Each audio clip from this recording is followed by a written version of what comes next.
je suis maman et je suis maman de 4 enfants. Et j'ai découvert à mes dépens les troubles du sommeil de l'enfant avec mon fils aîné. Et ensuite, j'ai découvert avec mes 3 autres enfants qu'ils partageaient la même hérédité et les mêmes problèmes de sommeil.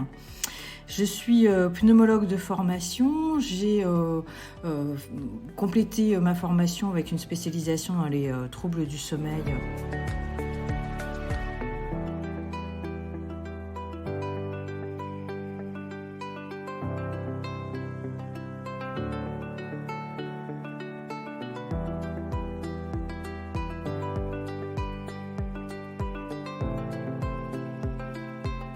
Pour les parents, il faut être attentif au sommeil de son enfant et à son comportement dans la journée.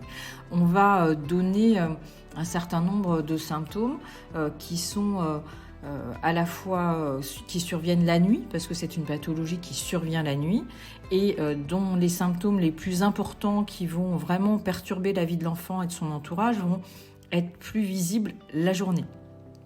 Et en fait, c'est l'ensemble de ces symptômes nocturnes et diurnes qui vont permettre d'orienter vers des troubles respiratoires obstructifs, ce qu'on appelle le syndrome d'apnée du sommeil de l'enfant.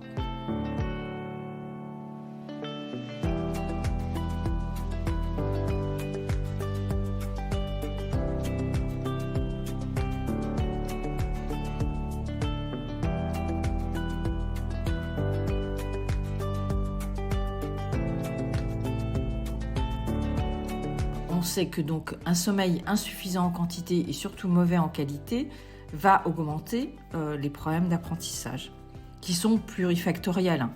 C'est certain qu'on a effectivement un bagage, une famille, un environnement qui vont faire que les enfants vont avoir des problèmes d'apprentissage plus ou moins marqués. Et on le voit, nous, en consultation, ça n'est pas forcément corrélé au nombre d'apnées ou d'hypopnées qu'on va trouver sur un enregistrement. En revanche, quel que soit le niveau de l'enfant, quelles que soient ses difficultés, on sait que quand on améliore sa qualité de sommeil, qu'on corrige ses troubles respiratoires, ses apnées du sommeil, ses apprentissages s'améliorent. Oui, l'impact est vraiment énorme. Donc c'est vraiment toute la société qui souffre directement et indirectement à court, moyen et long terme de ces problèmes-là. Un parent qui couche son enfant, qui peut aller se coucher, faire une nuit complète, se lever le lendemain, s'occuper de son enfant, de ses enfants et partir travailler, c'est pas la même chose qu'un parent qui couche son enfant avec difficulté, parce qu'on a des enfants qui vont avoir du mal à trouver le sommeil, comme si leur cerveau disait « Oups, on va pas y aller parce que la nuit va être mauvaise ». Et une fois qu'il est endormi, c'est que de toute façon, il dort que d'un œil, que d'une oreille, parce que son enfant va se réveiller, que quand il se réveille, il n'a pas forcément la réponse, il ne sait pas pourquoi son enfant se réveille, donc il essaie de le rendormir. Entre l'enfant qui vous rejoint dans le lit parce qu'il s'est réveillé et puis qu'en mode survie, les parents, chacun sur une tranche, laissent le petit de 3-4 ans entre les deux qui a un sommeil agité, donc qui vous donne des coups de pied pendant la nuit. C'est ça. Des enfants qui ne dorment pas bien, ça peut être ça. Ou des enfants qui se réveillent, des cauchemars, ils se lèvent. Vous, les parents, quand vous vous réveillez le matin, vous êtes fatigués.